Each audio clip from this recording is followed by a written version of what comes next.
தற்போது நாம் இருப்பது வண்டலூர் அருகே உள்ள கிளாம்பாக்கம் பேருந்து நிலையம். அதாவது கடந்த 30ஆம் தேதி அன்று தமிழக முதல்வர் அவர்களால் திறக்கப்பட்ட இந்த பேருந்து நிலையம் இந்த 87 ஏக்கரில் சுமார் 400 கோடி மதிப்பீட்டில் கட்டப்பட்டுள்ளது. இந்த பேருந்து வந்து தமிழகத்திலே வந்து மிகப்பெரிய ஒரு அளவிலான ஒரு பேருந்தாக கருதப்படுகிறது. அதிநவீனமாக இந்த பேருந்துகள் வசதிகள் வந்து இங்கே செய்யப்பட்டதாக கூறப்படுகிறது. தற்போது ஒரு பயணி நம்முடன் இருக்கிறார், அவரிடம் கேட்போம். சார் வணக்கம் சார். இப்போ நீங்க எங்க வரீங்க? இந்த பேருந்து வசதிகள்லாம் எப்படி இருக்கு? கோயம்பேட்டிலேருந்து இங்கே வந்துருக்கோம், தேனி போகணும். இப்போ கொஞ்சம் கஷ்டமாக இருந்தாலும் பின்னாடி அவங்களுக்கு ஓரளவுக்கு நல்லாத்தே இருக்கும். இது வந்து இப்போ கொஞ்சம் கஷ்டப்பட்டாலும் இப்போ பின்னாடி வரவங்களுக்கு ஓரளவுக்கு நல்ல இதாத்தையாக இருக்கும். இறங்கி வரதுக்கு பஸ் அது கார், அந்த பேட்டரி கார் இருந்துச்சு, அதை ஏறி இறக்கி விட்டாங்க. கூடுதலா என்ன வசதி? இப்போ கோயம்பேட்டிலேருந்து எடுத்த ஸ்டாப் நிறைய ஸ்டாப் இருக்கு. அது மாதிரி இல்லாமல் ஒரு 2 ஸ்டாப் 3 ஸ்டாப் நின்றா கூட பரவாயில்ல. நிறைய ஸ்டாப் நின்று வராங்களா. இப்போ கோயம்பேடு துருவா இந்த கிளாம்பாக்கத்துக்கு வரதா இருந்தா துருவா வர மாதிரி பஸ் இருந்துச்சுன்னா கொஞ்சம் நல்லா இருக்கும். டயர்ட் இல்லாமல் அது 1.5 மணி நேரம் ஆகுது. 1.5 மணி நேரம் ஆகுது. இங்க இருந்து இடத்து இப்ப காரை வச்சு வந்தா பிரச்சனை இல்லை. இல்லைன்னு வச்சுக்கோங்களேன், நான் கார் இல்லாட்டினா நடந்தே வரணும். இந்த கார் வந்து எப்பவுமே யூஸ் பண்ணிட்டு இருந்தா நம்ம எனக்கு பரவாயில்ல, மற்ற வயசானவங்களுக்குலாம் கொஞ்சம் கஷ்டமா இருக்கும். கார் உள்ள வரணும்னு சொல்லுவேன். கார் இப்ப வருதுல, இது மாதிரி பண்ணா நல்லாத்தே இருக்கும். நல்லா இருக்கும். அங்கிருந்து இறங்கும்போது நீங்க வர பிளாட்ஃபார்ம் வர்றதுக்கு என்ன உண்டான வசதிகள், எந்த பிளாட்ஃபார்ம் வரணும் அப்படின்னு? இல்ல, இப்பதான் புதுசா தான் ஓபன் பண்ணிருக்காங்க. நான் புதுசா தான் வந்திருக்கேன். கேட்டுதான் வந்தேன். அங்க ஆள் இருக்காங்க, எல்லாமே ஆள் இருக்காங்க, சொல்றாங்க. அதாவது இவர் கூறியது போல பேருந்து நிலையத்தில் பல்வேறு வசதிகள் செய்யப்பட்டிருந்தாலும், அதாவது வழிகாட்டல் முறையிலும் தற்போது தேவைப்படும் என்று கூறுகிறார்கள்.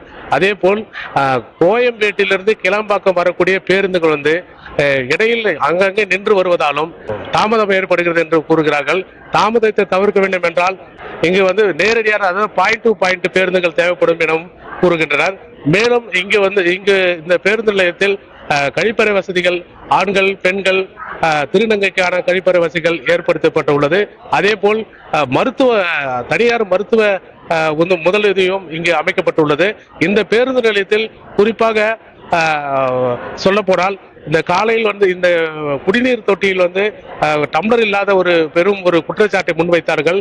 அந்த குற்றச்சாட்டை நமது சத்தியம் தொலைக்காட்சி மூலமாக செய்தி ஒளிபரப்பானது. அதனைத் தொடர்ந்து குடித்தண்ணீர்கள் டம்ளர்கள் இணைக்கப்பட்டது. மேலும் கர்ப்பிணிகள் இங்கு வந்து எளிதாக செல்லக்கூடிய அந்த பேட்டரி வாகனங்கள் வந்து முறையாக இயக்கப்படும் என்று கூறப்படுகிறது. அதே போல இங்கு உணவகங்கள் வந்து செயல்படுகிறது. உணவகங்கள் வந்து போதிய அளவில் இல்லை என்றும், ஒரே இடத்தில் மக்கள் கூடுவதால் உணவுகள் வந்து சில நேரத்தில் தட்டுப்பாடு ஏற்படுவதாகவும் கூறப்படுகிறது. அதே போல் இங்கு வழங்கக்கூடிய இந்த உணவு வகைகளை வந்து கண்காணித்து அந்த உணவு வகைகள் வந்து தரமாக இருக்கிறதா என்று பரிசோதிக்க வேண்டும், அதை கண்காணிக்க வேண்டும் எனவும் ஒரு கோரிக்கை வைத்துள்ளனர். முதலாவது அடிப்படை தேவையான ஒரு ஏடிஎம் வசதி வந்து ஏற்படுத்தி கொடுக்க வேண்டும் என்று ஒரு கோரிக்கையும் எழுந்துள்ளது. அதாவது ஒரு பணம் இல்லாதவர்கள் இந்த பேருந்து நிலையத்தில் உள்ளே வந்தால் எந்த ஒரு பொருளும் வாங்க முடியாது, இங்கிருந்து செல்ல முடியாத ஒரு சூழலும் உருவாகிறது. ஆகையால் அத்தியாவசிய தேவையான ஒரு ஏடிஎம் மையத்தை உடனடியாக இங்கே அமைக்க வேண்டும். அதே போல் ஆட்டோக்கள் வந்து இங்கு அனுமதிக்க வேண்டும் என்று ஒரு கோரிக்கை வைத்துள்ளனர். அதாவது சென்னை விமான நிலையத்தில் செயல்படக்கூடிய இந்த கால் டாக்ஸி ஆட்டோ போல இங்கிருந்து எளிதில் செல்லக்கூடிய அளவுக்கு ஆட்டோக்கள் வந்து இங்கே உள்ளே வந்து அனுமதிக்கப்பட வேண்டும். அதாவது லக்கேஜ் எல்லாம் கொண்டு போக வேண்டும் என்றால் இவர்கள் வந்து மாவட்ட பேருந்து நிலையத்தில் நகர பேருந்து வரைக்கும் மட்டுமே கொண்டு செல்ல முடியும்.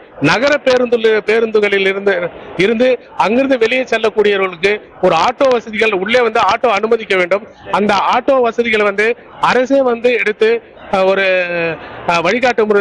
வழிகாட்டுதல் முறையாக அதை பயன்படுத்த வேண்டும். அதே போல் கட்டணம் வந்து முறையான கட்டணம் வந்து நிர்ணயிக்கப்பட வேண்டும் என்று இவர்களுடைய பிரதான கோரிக்கை உள்ளது. சத்தியம் செய்திகளுக்காக கிளாம்பாக்கம் பேருந்து நிலையத்தில் மனோகரன்.